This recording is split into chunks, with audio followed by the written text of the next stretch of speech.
আর ভারতবর্ষের সরকার, কেন্দ্র সরকার, supreme court একটার পর একটা জনবিরোধী, সমাজ বিরোধী, ইসলাম বিরোধী একটার পর একটা রায় পেশ করছে। মুসলমান ঘুমিয়ে আছে, আপনার জানা নেই এই উলামায়ে দ্বীন ৫৬,০০০ আলেম এক দিনে দেশ স্বাধীনের জন্য প্রাণ দিয়েছে। জোরে বলুন সুবহানাল্লাহ। বেঈমান কাফেররা চাইবে কোরআনকে মিটিয়ে দেব, আল্লাহর কসম কোরআনকে মিটানো পৃথিবীর পক্ষে সম্ভব নয়। ফালান তাজিদা লিসুন্নাতিল্লাহি তাবদীলা। গোটা পৃথিবীর শক্তি যদি একদিকে দাঁড়িয়ে যায়, এই কোরআনের একটা জের জবরকে পরিবর্তন করার ক্ষমতা হে নবী পৃথিবীর কোনো শক্তির নেই। আমি বলেছি মোদিজি হচ্ছে আল্লাহর রহমত মুসলমানদের জন্য। কেন? আমার জলসা শুনে অনেক জন হতবাক হয়, ই কি কথা বলছে হুজুর? বাস্তব কথা বলছি, কোরআনের কথা এটা। যখন কোন মুসলিম, যখন ইসলাম থেকে মুসলমানরা সরে যাবে নবীজির আদর্শ থেকে, আল্লাহর দ্বীন থেকে, তখন আমি তাদের কাছে জালিম বাদশা, অত্যাচারী বাদশা পাঠিয়ে বদলালো। আপনি আল্লাহর নাম নিতে ভয় খাচ্ছেন, নিয়ত করে নেন, আল্লাহর কসম করে বলছি ভয় খাবার পাত্র পৃথিবীতে কেউ নেই। মোদিজিকে রেসপেক্ট করি, দেশের প্রধানমন্ত্রী উনি আমাদের, উনাকে সম্মান করি। আল্লাহর কসম ভয় যদি খাইতে, আল্লাহ ছাড়া কেউ কি ভয় খাই? আর আমি আপনাদেরকে অনুরোধ করছি, আপনারাও নিয়ত করে নেন, আল্লাহ ছাড়া কেউ কি ভয় খাবো না? জোরে বলুন ইনশাআল্লাহ। আল্লাহ ছাড়া ভয় খাবার পাত্র কেউ নেই। আপনি রেসপেক্ট করতে পারেন, বাবাকে আব্বাকে ভয় খাওয়া যায় না, আব্বাকে রেসপেক্ট দিতে হয়। রেসপেক্ট মানে হচ্ছে সম্মান। সম্মান জানেন কি বললাম? সম্মান। ভয় তো আল্লাহকে খাবেন। হায়াত মত, ভালো মন্দ, কল্যাণ অকল্যাণ জিনার হাতে, তিনাকে ভয় খাওয়া দরকার। কল্যাণ অকল্যাণ প্রধানমন্ত্রী মুখ্যমন্ত্রীর হাতে নেই, ভালো মন্দ প্রধানমন্ত্রী মুখ্যমন্ত্রীর হাতে নেই, কোন রাজা বাদশার হাতে আল্লাহ দেয়নি, আল্লাহ নিজের কাছে দপ্তরটা রেখেছেন। জোরে বলুন সুবহানাল্লাহ। যদি ভালো মন্দ দেশের প্রেসিডেন্টের কাছে থাকতো, দেশের প্রধানমন্ত্রীর কাছে থাকতো, রাজ্যের মুখ্যমন্ত্রীর কাছে থাকতো, তা একমাত্র তিনার দলের লোক ছাড়া কেউ ভালো পেত না। ঠিক কি না? কথাটা বুঝতে পারেন? আল্লাহর কসম, আমার আল্লাহর কাছে দল নেই, পার্টি নেই, মেজরিটি নেই, মাইনরিটি নেই, আল্লাহর কাছে সবাই সমান। বলে দিই কেমন করে, আপনাদের এলাকায়, এই রাজ্যে, যে রাজ্যে আমরা বাস করছি, শুধু মুসলিম বাস করে না, হিন্দু, মুসলিম, জৈন, আদিবাসী সকলে আছে, সকলে আছি আমরা। আল্লাহ যখন বৃষ্টি বর্ষণ করেন, মুসলমানদের আলাদা, হিন্দুদের আলাদা করেন? কথা বলেন না, সকলের জন্য সমান। আযাব এলে সকলের জন্য আযাব আছে। একটা বেঈমানের জন্য, একটা পাপীর জন্য গোটা জাতিকে পাপ ভোগ করতে হয়, আযাব ভোগ করতে হয়। একটা কওমের জন্য আল্লাহ তাআলা যারা অহংকার করে, যারা মনে করছেন দুনিয়া আমাদের কন্ট্রোলে আছে, যারা মনে করছেন আমরা আমাদের মতো করে চলি, তারা শুনেলেন আল্লাহর কসম, আল্লাহ যদি ইচ্ছা করেন তোমাকে পরিচালিত করতে পারেন, তা না হলে তোমাকে সেকেন্ড সময় লাগবে না ধ্বংস করতে। পৃথিবীতে এমন অনেক জাতি এসেছে যাদের নাম আর নিশানা মিটিয়ে দিয়েছেন আমার আল্লাহ। কোরআন খুলে একটা জাতি ছিল, ক্বালাল মালাউল্লাযীনা ইসতাকবারু মিন কওমিহি লাইন ইত্তাবাতুম শাইবান ইন্নাকুম ইযাল লাখাসিরুন। কোরআনের মারাত্মক উপদেশ, সাবধান বাণী উম্মতে মুহাম্মাদীর জন্য। হে নবী, তোমার পূর্বে এমন নবী গুজরে গেছে, শোয়েব নবী, সে তার কওমকে আল্লাহর দাওয়াত আর কালমার দাওয়াত নিয়ে যখন গেছে, তার কওমের লোকেরা এলান করেছে, হে আমাদের সমাজের লোক, যারা শোয়েবের আল্লাহকে বিশ্বাস করবে, শোয়েবকে যারা নবী বলে বিশ্বাস করবে, তাদেরকে আমরা হত্যা করে দেব, মার্ডার করব। আল্লাহ বললেন এত বড় আসপর্দা, হে আমার শোয়েব, তুমি সরে যাও। কোথা থেকে? তোমার এলাকা থেকে, কওমের কাছ থেকে সরে যাও। আল্লাহ কি হবে? তুমি খালি তাকিয়ে দেখবে। হযরতে শোয়েব নবী পাহাড়ের উপরে তাকিয়ে দেখেছেন। কোরআনে আছে, হে নবী, সকাল বেলায় তার পরের দিনে সেই জায়গাকে এমন ভাবে ধ্বংস করেছি জিবরিল আমিনকে আল্লাহ বললেন পরটা ভরো আর রুটির মতো পাল্টিয়ে দাও। সেই জায়গাটা দেখে মনে হয়নি এখানে কোনো জনবসতি ছিল, আমি খেলার মাঠের মতো করে দিয়েছি। জোরে বলুন সুবহানাল্লাহ। পৃথিবীর আর কে কি অহংকার করবেন? পৃথিবীর মানুষের কাছে অহংকারের জায়গা কিছু নেই। আল্লাহর কসম, পৃথিবীতে একজনেরই অহংকারের যোগ্যতা রাখেন, তিনি হচ্ছেন আমার আল্লাহ রাব্বুল আলামিন, যিনি গোটা পৃথিবীর কন্ট্রোল নিজের হাতে রেখেছেন। আপনাদেরকে সূক্ষ্মভাবে বুঝিয়ে দিই, যারা নিজেদিকে শক্তিশালী ভাবে, যারা নিজেদিকে পাওয়ারফুল ভাবছে, পৃথিবীর এখন দুটো পাওয়ারফুল বাকযুদ্ধ চলছে, এখনো ডাইরেক্ট যুদ্ধ হয়নি। Super power America, super power Russia, Vladimir Putin, Joe Biden আমেরিকার প্রেসিডেন্ট, দুজনার খালি কথাই যুদ্ধ চলছে, এখনো লাগেনি। যে কোনো সময়ে বিশেষজ্ঞরা বলছে তৃতীয় বিশ্বযুদ্ধ লাগতে পারে। আমেরিকার কাছে ৪,৫০০ পরমাণু বোমা, রাশিয়ার কাছে ৫,৩০০ থেকে ৪০০টা পরমাণু বোমা আছে। যুদ্ধ লাগার জন্য তৈরি আছে। ইউক্রেনের ওপরে মহাযুদ্ধ চলছে, বিনাশ চলছে। রাশিয়া একের ওপরে এক মিসাইল ফেলে বিনাশ চালাচ্ছে। পৃথিবীর মানুষ নিস্তব্ধ আছে, চুপ আছে। তৃতীয় বিশ্বযুদ্ধ হলে বৈজ্ঞানিকরা বলছে গড়ে প্রত্যেক দিন ৭০ লাখ মানুষ মারা যাবে। আপনারা যারা মোবাইল দেখেন, খবর দেখেন, তারা দেখবেন এক একটা প্রেসিডেন্ট কতটা ঘেরাটোপে বন্দী আছে, তার সেনা, তার কতটা গার্ড, তার কতটা সুরক্ষা। মোদিজি যখন রঞ্জ রিভার থেকে নামে, আমাদের দেশের প্রধানমন্ত্রীজি মোদিজি যে গাড়িটাই চাপছে সেটার দাম হচ্ছে 10.5 কোটি টাকা। রঞ্জ রিভারের গাড়ি, গুলি মারলে লাগবে না, মিসাইল চার্জ করবে না। এবং তিনি যখন গাড়ি থেকে নামেন, তার পেছনের গাড়িতে যে গার্ডরা থাকে, মার্শাল আর্ট, এই যে বর্ডারের সেনা দেখছেন, এরকম 50টা সেনা লাগবে এক একটা বডিগার্ডের সঙ্গে কভার করতে, লড়াই করতে। 50টা, এতটা তারা দ্রুত থাকে। তাদের হাতে দেখবেন অ্যাটার্চি থাকে, থাকে না থাকে না, ব্ল্যাক কালারের ড্রেস, ব্ল্যাক কালারের অ্যাটার্চি। লোকে মনে করবে এটা টাকা আছে না খাবার আছে, না, ওটা খাবারও নয় আর ওটা অ্যাটার্চিও নয়, ওটা হচ্ছে AK-47। বিপদের আশঙ্কা পেলে সুইচ মারবে হাতে করে, সঙ্গে সঙ্গে ওটা AK-47 আর গুলি চলতে শুরু করে দেবে। Star bodyguard. ভ্লাদিমির পুতিনকে ঘিরে রেখেছে, তার বাড়িটা, রাজপ্রাসাদটা 300 বডিগার্ড ঘিরে রেখেছে। সবসময় 50টা বডিগার্ড তার চারিদিকে। 3টে ধাপ আছে। প্রথম ধাপে 7 জন আছে, দ্বিতীয় ধাপে 14 জন আছে, তৃতীয় ধাপে 30 জন ঘিরে রেখেছে। 3টে ধাপ আছে। মধ্যখানে ভ্লাদিমির পুতিন, তারপরে গোল করে ঘিরে রেখেছে AK-47 নিয়ে। তারপরে যারা আছে তাদের হাতে অ্যাটার্চি, তার পেছনে যারা আছে তাদের কাছে আছে মিসাইল ক্রু। 3টে ঘেরাটোপ আছে। আল্লাহর কসম, যতগুলো ঘেরাটোপ রাখবে রাখো, 30টা নয়, 30,000 যদি সেনা থাকে তোমার বডিগার্ড, মৃত্যু যদি তোমার কাছে আসে, তোমার বডিগার্ড আর কোনো কাজে লাগবে না। জোরে বলুন সুবহানাল্লাহ। মৃত্যুর কাছে ফেলোয়ার। তোমার কাছে আল্লাহর ডাক পড়ে গেলে তুমি লোহার ঘরে থাকো, পৃথিবীর সব সেনা তোমার গাড়ে থাকো, আল্লাহর কসম মৃত্যু তোমাকে রুখতে পারবে না, তোমার সেনা তোমাকে রুখে দিতে পারবে না। মৃত্যু এমন একটা আল্লাহর বাস্তব চিত্র। পৃথিবীর মানুষ সব কিছু অস্বীকার করবেন। এখানে যতগুলো মানুষ আছে, কেউ অনেক কথা অস্বীকার করতে পারে না, আমার আল্লাহর কসম মৃত্যুকে কিন্তু কেউ অস্বীকার করতে পারবে না। সে হিন্দু হোক, মুসলিম হোক, দলিত হোক, আদিবাসী হোক, জৈন হোক, আর খ্রিস্টান আর ইহুদি আর নাসারা হোক, পৃথিবীর যে কোনো জাতি, যে কোনো ধর্মের মানুষ সব জিনিসকে একে অপরকে অস্বীকার করবে। আল্লাহর কসম মৃত্যুকে অস্বীকার করার রাস্তা তোমাদের কাছে নেই।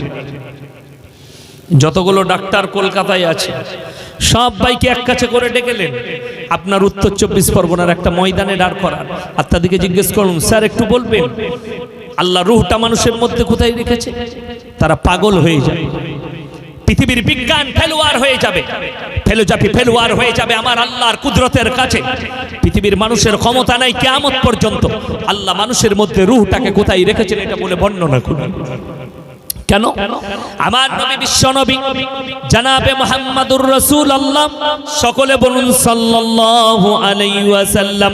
আল্লাহর নবী উত্তর প্রশ্ন করলেন আমার আল্লাহ রব্বুল আলামিনকে, ওগো আল্লাহ, ইয়াসআলুনাকা ইয়ানির রূহ, আল্লাহ রূহটা কি? আমার আল্লাহ উত্তর দিলেন, কুলির রূহু মিন আমরি। হে আমার বিশ্ব নবী, রূহ হচ্ছে আমার আল্লাহর একটা হুকুম, আমি তাদের মধ্যে প্রবেশ করাই আমার হুকুমে। আবার আমি যখন হুকুম দেই আমার মালাকুল মউত ফেরেশতাকে আল্লাহ কোরআনে অপর জায়গায় বললেন, ওয়ান্নাজিয়াতি গরকাম ওয়ান্নাশিতাতি নাশতা। আমি আল্লাহ রাব্বুল আলামিন কসম খাচ্ছি ওই সমস্ত ফেরেশতার যারা দ্রুত গতিতে তোমাদের কাছে পৌঁছায়। গরকা মানে হচ্ছে ডুব মারা, তোমাদের শরীরে ডুব মেরে তাদের আত্মাকে ক্যাপচার করে আর টেনে নিয়ে এসে গলার মধ্যে আনে। এই হালাকে কোরআনে আল্লাহ বললেন, ওয়ালাউলা ইজা বালাগাতিল হুলকুম। হুলকুম মানে হচ্ছে হালাকটা। এই হালাকে যখন তোমার মৃত্যুকে টানা হবে, আনতুম হিনা ইজিন তানজুরুন, তোমরা খালি ভ্যাল ভ্যাল করে মৃত্যুর শয্যায় পড়ে তাকিয়ে দেখবে, তাছাড়া তোমাদের কোনো উপায় থাকবে না। সবাই মরণকে স্মরণ করবো, জোরে বলুন ইনশাআল্লাহ। হযরত আবু বকর সিদ্দিক রাদিয়াল্লাহু তাআলা আনহু আল্লাহর হাবিব সাল্লাল্লাহু আলাইহি সাল্লামকে বললেন, ইয়া রাসূলুল্লাহ, পৃথিবীর মধ্যে সবথেকে জ্ঞানী ব্যক্তি কে? নবীজি উত্তর করলেন, হে আমার সাহাবীরা শোনো, পৃথিবীর মধ্যে সবথেকে জ্ঞানী সে যে প্রত্যেকদিন একবার নিজের মৃত্যুকে স্মরণ করে, জোরে বলুন সুবহানাল্লাহ। রাতের বেলায় শোয়ার সময় ভাবা, আল্লাহ, আমি যদি আজকে মারা যাই, কালকে আমার কবরটা কি হবে? শুয়ে যদি ভাবেন, কালমাটা পড়ে শুবেন, উজু করে শুবেন, আর মনে মনে ভাববেন, এই নিদ্রাটাই আমার যদি আখেরি নিদ্রা হয়। আল্লাহর কসম, নিদ্রাই যদি আল্লাহ মৃত্যু দেয়, কেউ কোনো কিচ্ছু করতে পারবে না।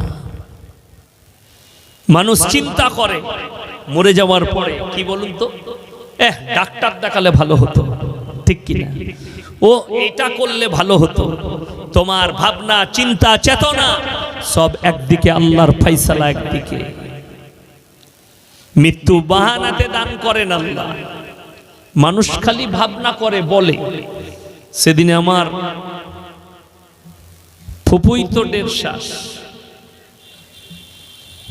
হঠাৎ রাতের বেলায় খানা খেয়ে শুয়েছে, ইন্তেকাল, স্টক করেছে। লোকরা সকালবেলায় গল্প করছে, রাতের বেলায় কেউ বলছে ভাত খেত না, শুধু মুড়ি খেত, কেউ বলছে মাছ খেয়েছিল বলে গ্যাস হয়ে গেছে, কেউ বলছে বেশি কাজ করেছে বলে স্টক করেছে, যার যেটা মন। আমি বললাম, বাবা, তোমাদের কথাগুলো একদিকে, আমার আল্লাহর ফয়সালা একদিকে। আল্লাহর ইচ্ছা ছিল, আল্লাহ বাহানাতে মৃত্যু দান করে। ডাক্তারও ডাকতে হবে না। তারপরে মানুষ অনেক চিন্তা করে, অনেক ভাবনা করে, ওগুলো আপনি ভাববেন। আপনার দিমাগ আল্লাহ আপনাকে নফস দিয়েছে, আল্লাহ আপনাকে হৃদয় দিয়েছে, ভাববেন। আমার ভাই, এতগুলো সুবুদ্ধিমান মানুষ আপনারা বসেছেন, জানেন আল্লাহ মানুষের বিচার করবেন না? করবেন না? সকলে বলুন হ্যাঁ কি না? করবেন। আল্লাহ কিন্তু ছাড়বেন না, বিচার করবেন। কেন করবেন? একটাই কারণে, আল্লাহ বিবেক দিয়েছে, বুদ্ধি দিয়েছেন, ভালো মন্দ বিচার করার ক্ষমতা দিয়েছে। দিয়েছেন না? দিয়েছে। আপনাদেরকে বলে দিই, এই দেশেতে, আমাদের সমাজে এমন একটা লোক বাস করে, এমন এক শ্রেণীর লোক বাস করে, যারা বিনা হিসাবে জান্নাতে প্রবেশ করবে। জোরে বলুন সুবহানাল্লাহ। তারা কারা? তাদের দলে কেউ যাবেন? কে কে যাবেন? হাত তুলে। সেই দলে, ও হো, সেই দলে কিন্তু গেলে বউ পালিয়ে যাবে। কথাটা বুঝতে পেরেছি? আমি খালি, যাই হোক, যারা হাত তুলেছেন তাদের জান্নাতের আশা আছে। আল্লাহ তাদেরকে জান্নাতের উত্তর অধিকারী করুক। জোরে বলুন আল্লাহুম্মা আমিন। সেই শ্রেণীর লোকটা হচ্ছে ম্যাড, মানে পাগল, যাদের ব্রেন হ্যাং আছে, কি খায় নিজে জানে না, কি বলে নিজে জানে না, কি করে নিজে জানে না। আল্লাহ কিয়ামতের দিনে তাদের জন্য জান্নাতের দরজা খুলবেন আর বলবে, তোমরা ইচ্ছা মতো প্রবেশ করো জান্নাতে। জোরে বলুন সুবহানাল্লাহ। তাদের হিসেব নিকেশ হবে না। আর এক শ্রেণীর মানুষ শুনলেন, তারা কোথায় আছে? আফ্রিকার জঙ্গল, অ্যামাজনের জঙ্গলে কিছু মানুষ বাস করে। তাদেরকে আমরা আদিবাসী বলি না? বলি না। তাদের জীবন যাপনটা হচ্ছে প্রাণীর মতো, জানোয়ারের মতো।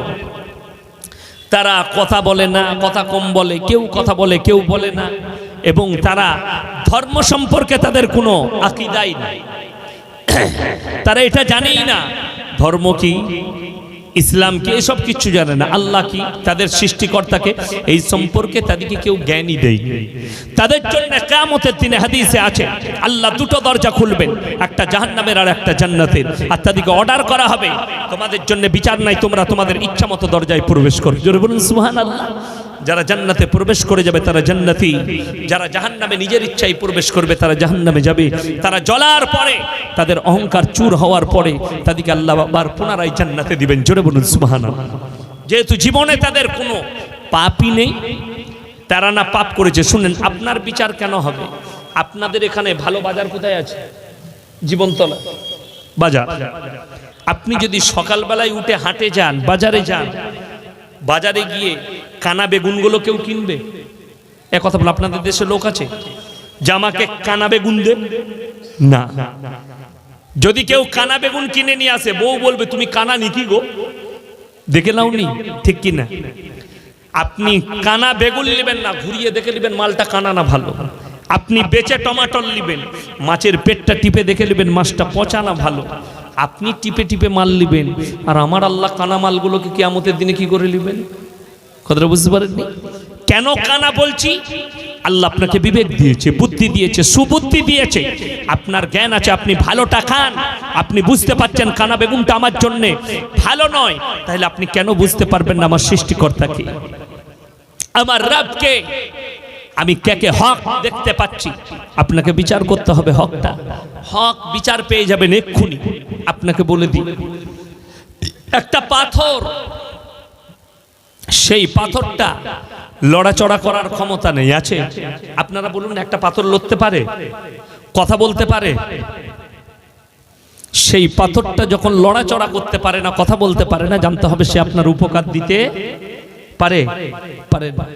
আমাদের দেশে কিছু মানুষ আছে, মাটির ঘোড়া বিক্রি হয়, দেখবেন অনেক দশকর্মা দোকানে বিক্রি হয় না? মাটির ঘোড়া একজন শিল্পী তৈরি করেছে, যারা আর কি ওই মাটির জিনিস তৈরি করে, তারা দেখবেন কাদা দিয়ে তৈরি করে, সেটাকে পুড়িয়ে লাল করে, সেই ঘোড়া গাছতলায় রেখে চাদর টাঙ্গিয়ে, কলমা লেখা চাদর টাঙ্গিয়ে, অনেকজন বলছে দিনের কাজ করছি। কথা শুনে নেন আমার কাছে, আমার ভাই, আল্লাহ ছাড়া পৃথিবীতে ভালো মন্দের মালিক পৃথিবীতে আর কেউ আছে? কথা বলেন হ্যাঁ কি না? কেউ নেই। এই ছাড়া ঘোড়ার উপাসনা করে, গাছের, পানির, আগুনের, সূর্যের, এই উপাসনা শুরু হলো কখন থেকে? হযরতে নূহ নবীর জামানা থেকে শুরু হয়েছে শিরকের কাজ, নূহ নবীর জামানা থেকে। আমাদের দেশের একজন বাবা, ধীরন্দর বাগ, ধীরন্দর ধাম বাগ বাবা, নতুন বেরিয়েছে মাল, খুব সুন্দর দেখতে, আমাদের মতো, লম্বা উঁচু পাগড়ি পরছে, এরকম নৌকাওয়ালা পাগড়ি, রঙিন মাল, মনে হচ্ছে বিয়ে করতে যাচ্ছে। সে এখন বলছে, চ্যালেঞ্জ দিচ্ছে, দুনিয়া में सारे के सारे कोई भी धर्म नहीं था सिवाय सनातन का। তিনি বলেছে, বলে पहला धर्म तो दुनिया का सनातन था। আমার ভাই, আমাদের দেশে অনেক বক্তা আছে, স্টাডি না করে, কোরআন হাদিসের জ্ঞান না রেখে বহু ভুলভাল বকে ফেলে, সমাজের কাছে খারাপ মেসেজ যায়, মুসলমানরা ভুল বুঝে ফেলে। আমাদেরকে অনেকজন বলে না, আমার ভাইরা আমরা আগে হিন্দু ছিলাম, হিন্দু থেকে মুসলমান। আবে তুই কি করে জানলি বে হিন্দু ছিল? তোর জন্ম কবে হয়েছে? তোর দাদুকে জিজ্ঞেস কর, সেও জানে না। তার দাদুকে জিজ্ঞেস কর, সেও জানে না। কেন বলে দিই, অনেক ভারতে মসজিদ আছে 850 বছর আগেকার মসজিদ আছে না নাই? কথা বলেন, 800 বছর আগেকার। যদি বলেন শুনে নেওয়ার পরে, পৃথিবীতে আল্লাহ তাআলা জিনাকে প্রথম সৃষ্টি করেছেন, তিনার নাম কি? হযরত আদম আলাইহিস সালাতু ওয়াস সালামকে তিনাকে রেখেছিলেন আল্লাহ জান্নাতে, জান্নাতে রেখেছিলেন তৈরি করার পরে, সৃষ্টি করার পরে। মেরে জান্নাত মে রহো, আমার জান্নাতে থাকো, যেটা ইচ্ছা যাই খাও। আল্লাহ বাম পাঁজর থেকে মা হাওয়াকে সৃষ্টি করলেন। শয়তান ধোকা দিয়েছে, গন্ধম গাছের ফল খেয়েছে। খাওয়া মাত্র বললে আল্লাহ মুঝে পাখানা লাগ গয়া। জান্নাত কি জায়গা? জান্নাত কি জায়গা? পাক পবিত্র জায়গা। জান্নাত কি জায়গা? পাক পবিত্র জায়গা। জান্নাত আর শুনেলেন জান্নাতের একটা খুশখবরি, জান্নাতীরা যখন জান্নাতে প্রবেশ করে গলা পর্যন্ত খাবে, হজম হয়ে যাবে, আবার গলা পর্যন্ত খাবে, আবার হজম হবে, আবার খাবে। আল্লাহর কসম পায়খানার প্রয়োজন হবে না, অটোমেটিক খাওয়া হবে। জোরে বলুন সুবহানাল্লাহ। লিটার লিটার পানি পান করবেন, প্রস্রাবের প্রয়োজন হবে না। আল্লাহ জান্নাতকে পাক পবিত্র করেছেন। হযরত আদম আলাইহিসসালাতু ওয়াসসালাম যখন বললেন আল্লাহ মুঝে পাখানা লাগ গয়া, আল্লাহ বললেন নিকাল যাও हमारे जन्नत से, বেরিয়ে যাও, তোমার টাইম শেষ। দুনিয়াতে যাও, যত নোংরা করবে করো, পায়খানা করে পেশাব করে দুনিয়াতে করো, এরপরে দুনিয়ার নিজামত চালু করো। হযরত আদম আলাইহিসসালাতু ওয়াসসালামকে मेरे धीरंदर बाबा जरा स्टडी कीजिए, हमारे जैसे मौलवियों से बैठ जाइए, आपको बता देंगे दुनिया का पहला इंसान कौन है। आप अपने धर्म के सबसे बड़ी किताब एक मर्तबा पढ़ लीजिए तो तुमको मिल जाएगा। सबसे पहला इंसान जो दुनिया के थे वो हजरत आदम अलैहिस्सलातु वस्सलाम थे, और उनको उतारा गया था श्रीलंका की पहाड़ पर, और जो कि हिंदुस्तान के एक हिस्सा है श्रीलंका। যখন নামিয়েছিলেন আদম আলাইহিস সালামকে, ভারত, শ্রীলঙ্কা, বার্মা, বাংলাদেশ, পাকিস্তান, আফগানিস্তান, কিরগিজস্তান সব একটাই দেশ ছিল। জোরে বলুন সুবহানাল্লাহ। এই হিন্দুস্তানের প্রথম ধর্ম যদি কিছু থাকে, প্রথম যদি কিছু থাকে তা মুসলমান দিয়ে আল্লাহ স্টার্ট করেছেন, আর হিন্দুস্তানের মাটিতে দুনিয়াতে প্রথম আল্লাহ মুসলমান পাঠিয়েছেন। জোরে বলুন সুবহানাল্লাহ। ওই জন্য যারা বলবে পূর্বপুরুষ আমাদের হিন্দু ছিল, রেওয়ায়েত ভুল। এই ভুল ব্যাখ্যা বন্ধ করুন আর আসল তত্ত্ব মানুষের কাছে প্রকাশ করুন। কেন আল্লাহ তাআলা সব থেকে প্রথম মুসলমান দিয়ে দুনিয়ার স্টার্ট করেছেন, আর ইয়ার শেষ শুরু করবেন আল্লাহ মুসলমান দিয়ে। আল্লাহ ইয়ার শুরু করেছেন মুসলিম দিয়ে, আর ইয়ার খাতম করবেন মুসলমান দিয়ে। এটা হাদিস নবীজি সাল্লাল্লাহু আলাইহি সাল্লামের। কিয়ামতের দিনে, কিয়ামতের পূর্বে কয়েকটা যুদ্ধ হবে, সেই যুদ্ধতে শুনেলেন গোটা পৃথিবী তছনছ হবে, অর্ধেক দুনিয়া ধ্বংস হয়ে যাবে, মানুষ দলে দলে ঈমান আনবে, মুসলমান হবে। কিয়ামতের পূর্বে বড় বড় মাদ্রাসা হবে, কিয়ামতের আলামত, বড় বড় মসজিদ হবে, বড় বড় বিল্ডিং বালাখানা হবে, মুসলমান গাদা থাকবে, ঈমান বালা খুঁজে পাওয়া মুশকিল হয়ে যাবে। কালকেই আমি যে কোনো 24 পরগনায় ছিলাম, আপনাদের একজন পার্সোনাল ভাবে দেখা করেছে আমার সাথে, হিন্দু ভাই। স্যার, আমি আপনাকে রেসপেক্ট করি, ভালোবাসি। আমি তাকে দাওয়াত দিয়েছিলাম তুমি আমার সাথে খানা খাবে, খেয়েছি। সে বলেছে হুজুর আমি ইসলাম কবুল করে নিয়েছি আপনার কথা শুনে, ভাষা শুনে। জোরে বলুন সুবহানাল্লাহ। আমি দোয়া দিয়েছি নেক হও, সলেহ হও। তার মধ্যে কয়েকটা আখলাক দেখেছি, আখলাকগুলো দূর করতে হবে। এক নম্বর হচ্ছে মানুষের মধ্যে সবথেকে খারাপ নেশা হচ্ছে জৈন চাহিদা। যারা এটাকে কন্ট্রোল করতে পারবে না তারা নিজেদের ঈমানকে ঠিক রাখতে পারবে না। যে যুবকরা এই জিনিসটা থেকে কন্ট্রোল হবে না তারা কিন্তু বিপদে পড়বে, তারা জিনায় লিপ্ত হবে।